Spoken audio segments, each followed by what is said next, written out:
يا أخي يا أختي، بالله الحياة محتاجة لمتنا.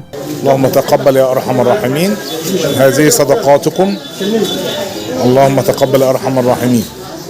اللي إيده في المية مش زي اللي إيده في الخير. يا رشا تقصدي تقولي مش زي اللي إيده في النار؟ لا، أنا أقصد أقول الخير. أهلا بيكم في لقمة خير.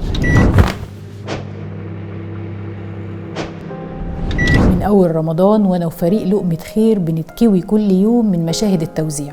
اسمع وركز بقلبك. لو قاعد على سفرة بيتك والطبق بيجيلك على مزاجك وأكلك سخن على الفطار، احمد ربنا 1000 مرة.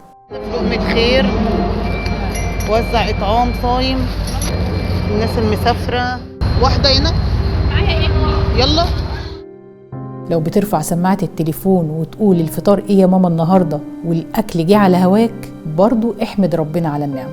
يا رب يبارك لهم كل مطلع حاجة ويبارك لهم يا رب كل سنة وهم طيبين كل يوم خير يا رب.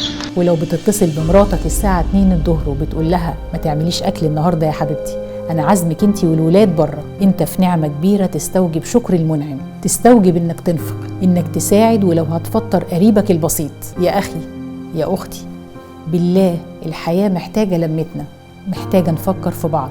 عيون الناس وهي بتستلم الوجبات بتحكي حكايات صعبة، لسان حالهم بيقول أنا عمري ما وقفت استنى وجبة من حد، أنا عمري ما شلت هم اللقمة واللمة. على الدنيا وأحوالها. وفي الختام مفيش ختام، هنعمل اللي ربنا يقدرنا عليه، وانتوا كمان اعملوا. والسر في لقمة خير في المرضية. أشوفكم على خير في لقمة خير.